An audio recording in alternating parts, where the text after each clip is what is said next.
Welcome to Women's Rugby Rundown 160 for July 1st through the 7th. The Wallaroos ended their three-match losing streak with a dominant win over Fiji, and the opening weekend of the Six Nations Women's Under-20 Summer Series, France defeated Wales, England overcame Ireland, and Italy triumphed over Scotland.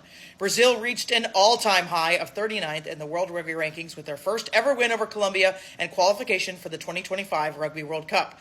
Bluebella lingerie featured rugby stars Amy Celia, Ellie Boatman, and Jasmine Joyce in their Strong is Beautiful campaign, though some internet trolls attempted to mislead the framing for engagement farming. We also wanted to provide an update on Tracy's liver donation to Mike Tolkien. The procedure went well, and they are both recovering. Finally, we round up all of the global premier and club competitions worldwide. Get ready for a journey through the latest in women's rugby. This is your Women's Rugby Rundown, and we're about to kick off from New York. Let's start with some sevens news today.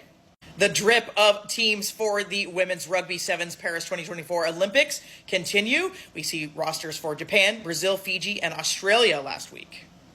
The Saracens confirmed horrible news this week as Sophie Tagoudi ruptured her ACL and will undergo surgery and be out for several months.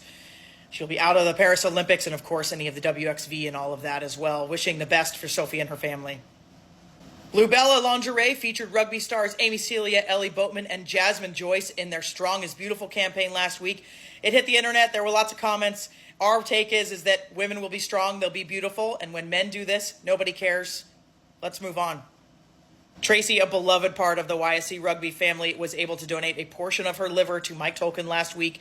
Both surgeries, of the retrieval of the liver and then the placement into Mike, went very well. It was quoted as being the most beautiful liver, and they're both now resting and recovering very well, and we'll provide some updates as that continues. The Wallaroos ended their three-match losing streak with a dominant 64-5 win over Fiji at Allianz Stadium, securing their first victory under new coach Joe Yap. It was the opening weekend of the Six Nations Under-20 Women's Summer Series, the first of its kind ever. It was a banger with France defeating Wales 57-12, England 33-10, and Italy 17-13.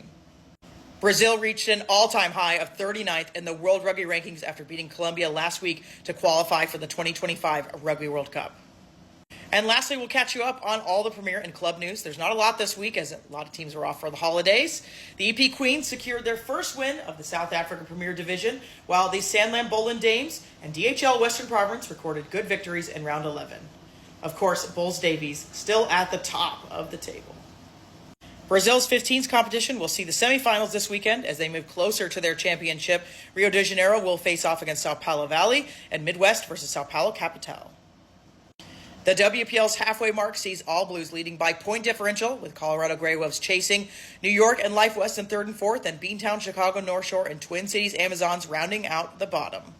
Never miss one of our episodes. You can catch us on Spotify, Patreon, YouTube, and of course, we have lots more information on our website, yscrugby.com.